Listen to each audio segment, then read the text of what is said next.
Control of gene expression in eukaryotes. In case of eukaryotes, gene expression can be controlled at different points. It can be controlled at the level of transcription. It can be controlled at the level of post-transcription, at the level of translation, and at the level of post-translation or post-translational level. Control of gene expression in eukaryotes. Here, the phenomena is that DNA is converted into RNA. In other words, it is messenger RNA. Then this messenger RNA moves from the nucleus into the cytoplasm or cytosol. Then this messenger RNA produces a protein. Now, where are the points where gene expression can be controlled in case of eukaryotes? Gene expression can be controlled at the level of transcription when DNA is going to convert into RNA. It can be controlled at the level of RNA processing when there is RNA editing or alternative splicing. It can be controlled at this point.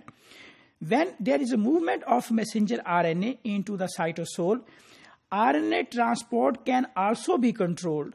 So translational, when messenger RNA is going to translate into protein, the gene expression can be controlled at this point.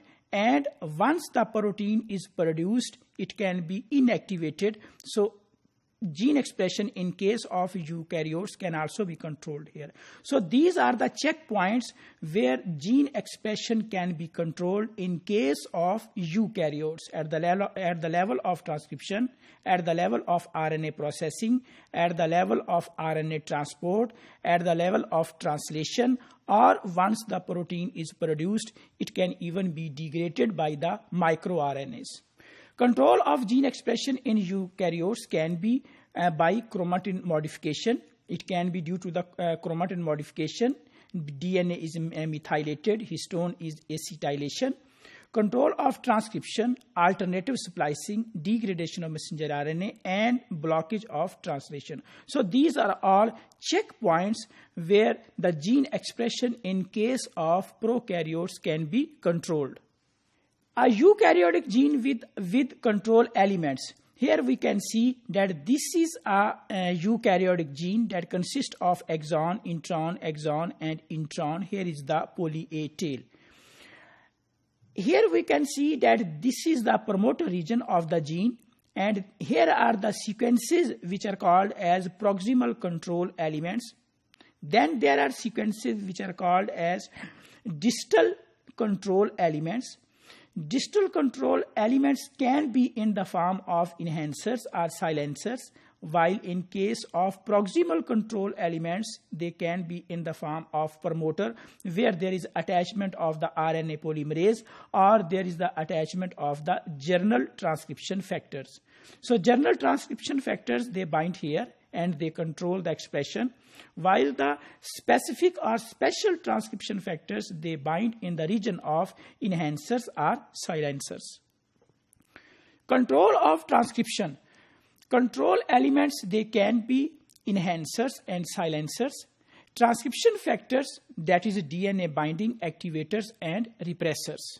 Control of transcription, here we can see that here are the enhancers, that is distal control elements. We can see here that the promoter region is here and gene is here.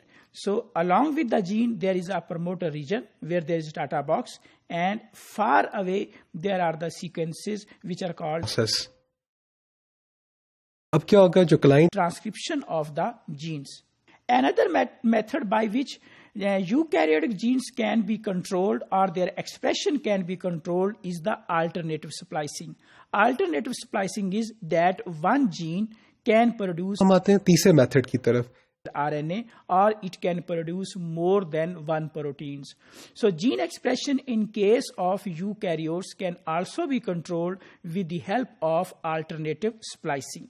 Control of gene expression can also be due to the degradation of messenger RNA or the blockage of the translation. There are microRNAs that have been identified in the genomes. These microRNAs, they attach to the messenger RNA that has been translated by transcription and by transcription, this messenger RNA is actually either it is degraded or the blockage of the translation is blocked. With the help of microRNA can block the control of gene expression by two methods. First method can be that the microRNA, they degrade the messenger RNA. If the messenger RNA is degraded, it means there is no translation, there is no production of the protein from messenger RNA.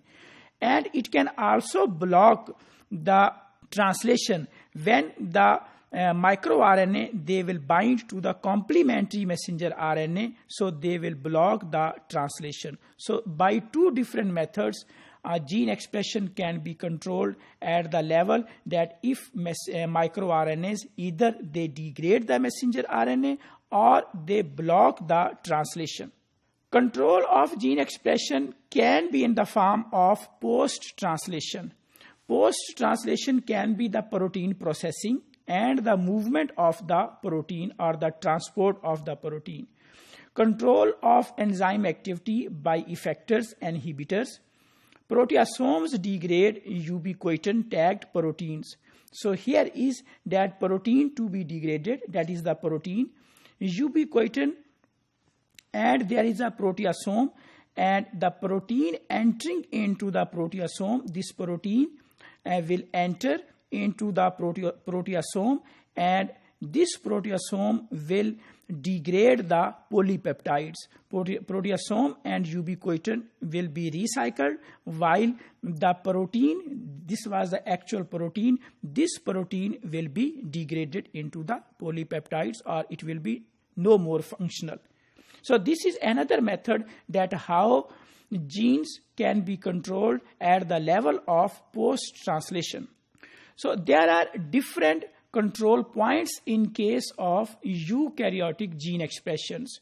Those control points, they are chromosomal activation and deactivation, control of initiation of transcription, processing of the RNA, control of RNA transport, control of messenger RNA degradation, control of initiation of translation, that is usually in case of eukaryotes, and the gene expression can also be controlled by post-translational modifications.